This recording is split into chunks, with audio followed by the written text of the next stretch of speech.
fija en el PAMI con un acuerdo de los sindicatos, por el que además no se podría echarlos en el futuro. Bueno, esta cuestión de que la posibilidad de un gobierno de otro color político quiera achicar el Estado, como siempre se dice, bueno, se lo impediría. Pero para que aclare esto, precisamente, estamos en comunicación con el secretario general de los trabajadores del PAMI, Osvaldo Barreñada, a quien le damos muy buenas tardes.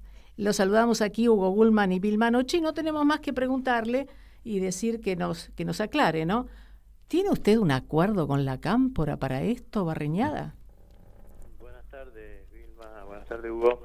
Bueno, mire, todo esto que sale en estos medios de comunicación es una desinformación absoluta. En principio no tenemos acuerdo político con nadie, porque nosotros no tenemos por qué acomodar políticamente nada. Nosotros solo tenemos que defender a los trabajadores. Y bien lo ha dicho usted, el PAMI no es estatal. Nos regimos por la Ley de Contrato de Trabajo, así que sería, y es absolutamente ridículo, hacer un acuerdo para que no se despida a la gente cuando a nosotros nos aplican al 245 de acuerdo a la Ley de Contrato de Trabajo, que estamos despedidos, así que eso está fuera de todo raciocinio, ¿no? De todo análisis. De todo análisis, la verdad que es como decir que la plata del PAMI es del Estado. Bueno, ya lo sabemos, lo hemos repetido un montón de veces, la plata no es del Estado. Por ahí veía que Milei hablaba de que va a controlar el presupuesto del PAMI en una de sus plataformas. No sé qué va a controlar, porque no tiene nada que controlar, porque es plata que no corresponde al Estado. Pero de todas maneras, nos cerremos, digamos, en el tema Sí.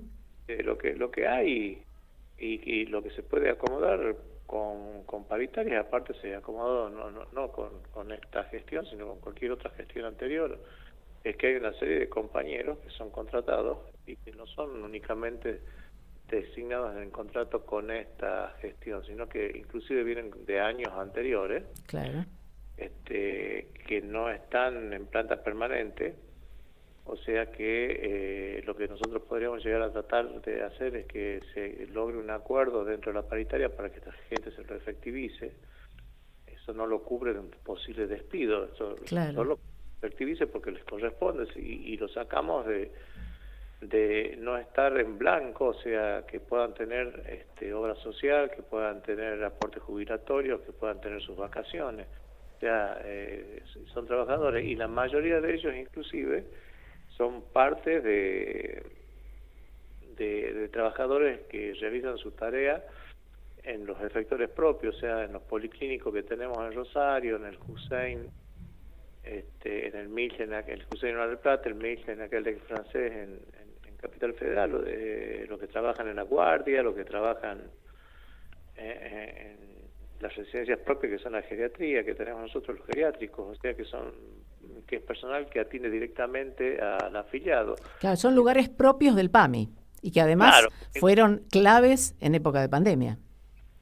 Pero por supuesto, porque, a ver, todos esos compañeros, más los que están designados, y usted lo sabe bien porque lo hemos hablado muchas veces, sí. Estuvimos trabajando durante toda la pandemia, no dejamos de trabajar ni de atender a los jubilados y pensionados a costa de la vida propia, porque muchos de nuestros compañeros fallecieron por COVID, por estar trabajando, o sea, contagiándose en el trabajo. Y bueno, esto tampoco ha sido nunca reconocido, pero bueno, lo hemos hecho, y lo hemos hecho de la mejor manera posible, y reitero, poniendo en juego la vida de cada uno de nosotros, y no nos parece de ningún punto de vista una imposibilidad de tratar de trabajar en paritaria, de que los que aún están contratados puedan tener la posibilidad de ser trabajadores registrados, ¿no? Bueno, está en la ley de contrato de trabajo en general, es decir, no se puede tener a nivel privado tampoco una persona indefinidamente contratada. Así es. Entonces lo que nosotros, sí, porque esos compañeros, si en algún momento van a juicio, aunque demore el juicio, van a terminar siendo de planta. Entonces encima se le está ahorrando al instituto un fangote de dinero que tendría que poner por juicios, ¿no?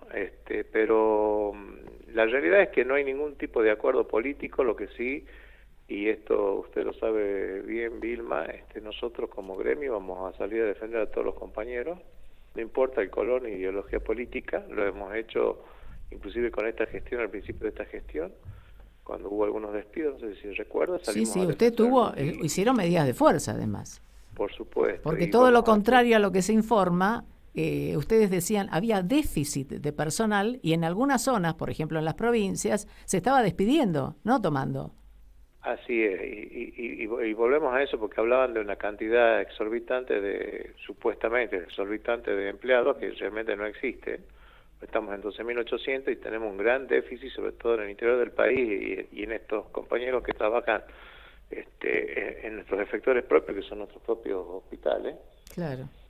No tenemos gente, entonces no sé cómo se puede atender si no tiene médicos, no tenemos enfermeros, si no tenemos camilleros, por ejemplo, en los efectores propios. Y tenemos en el interior del país, sobre todo en el interior profundo, en las agencias, en los distintos pueblos, dependencias a que ya no hay personal, o sea, el personal se ha ido yendo, no por grandes despidos, sino porque se jubilaron, porque renunciaron y no se fue reponiendo esa gente. Entonces tenemos una serie de pueblos en donde tenemos locales que son de PAMI y que no tenemos personal. O es unipersonal o no hay personal.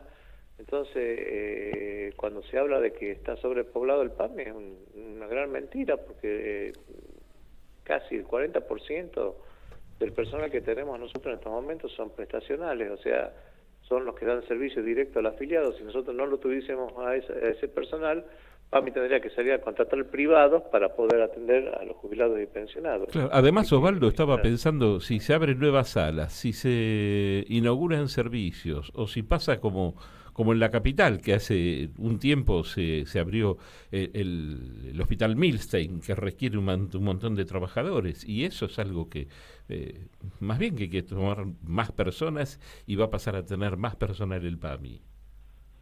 Claro, pero lo que mezclan es como que, a ver, claro. Lo que yo creo que a donde ellos apuntan y que la gente cree es que esos son trabajadores administrativos. Estatales. No son trabajadores Sí, administrativos. Sí. No lo son. Es más, la parte de administración la tenemos con gran déficit, por lo que yo acabo de decir, que tenemos agencias en medio país sin gente. O sea, claro, que no. ¿Y a qué obedece, le parece a usted esto? Porque si uno lee la información, primero encabeza lo que decíamos al comienzo, pero después se aclara que el PAMI no es un organismo estatal, se aclara que desde los gremios se ha pedido la efectivización, como cualquier gremio, de un trabajador contratado. Es decir, uno lo lee después, pero el encabezamiento es una denuncia que no tiene fundamento. ¿A qué le obedece esto? ¿Qué le parece? Y mire, yo creo que usted lo decía al principio, y muy bien dicho, cada vez que nosotros tenemos una elección en cierne, sale el PAMI como un caballito de batalla para quien fuese. Claro. Evidentemente la desinformación es mucha, y como yo lo he expresado en reiteradas oportunidades, hay muchos intereses económicos extra PAMI que tienen que ver con la medicina, con la salud, con los medicamentos y con todo lo que hace al sistema sanitario argentino, que no les conviene un PAMI, no quieren que exista. Pero por otro lado, si vamos a hilar fino realmente, supongamos, ojalá que nunca ocurra, que el PAMI no esté más, tenemos 5,5 millones de jubilados y pensionados, que son los más vulnerables, que tendrían que ir al hospital público, o a las obras sociales, entre comillas, de origen, que es lo otro que quieren, cuando el PAMI realmente se crea porque las obras sociales de origen no daban basto por el gasto que ocasionaba a la obra social, porque son los más demandantes, lamentablemente es así, y el sistema público de salud nacional está colapsado. ¿A dónde va a poner 5 millones de personas ¿En dónde? Si no es imposible. O sea, que desde acá coincidimos con lo que usted está diciendo, porque siempre vienen, cuando se habla de achicamiento, ya sea por el pago de la deuda, siempre se va por el sector más vulnerable, que son los jubilados, y también trabajadores estatales, muchas veces, que se piensa siempre en achicar primero por ahí, como si hubiera sobreabundancia y no fuera necesario. Pero claro, mire, los jubilados son los más golpeados. Pierden en cuanto a su salario, o sea, a su jubilación, van perdiendo con respecto a la inflación. Y encima le quieren quitar la salud. Yo la verdad que son inentendibles. Sí, inentendible. Realmente inentendibles. Pero bueno, hay que seguir peleándola, poniendo el pecho y tratando de hacer docencia con esto, ¿no? De que se entienda una vez por todas que el PAMI es una obra social, que no es del Estado, y que si no estuviese el PAMI estaríamos muy mal con nuestros padres y abuelos. Pésimo estaríamos. Perfecto. Esa es la realidad. Barreñada, le agradecemos mucho y bueno, seguiremos insistiendo en esto todo lo que sea, hasta para convencer a los propios afiliados de esto, ¿no? Porque a veces les venden espejitos de colores, ¿no? Así es, y bueno, muchas gracias por el espacio, ¿no? Muy, muy agradecido. Muchas gracias a usted. Dialogamos entonces, hasta luego, Barreñada. Dialogamos entonces con el secretario general de UTI. UTI es el gremio de los trabajadores del Instituto del PAMI y es el gremio mayoritario.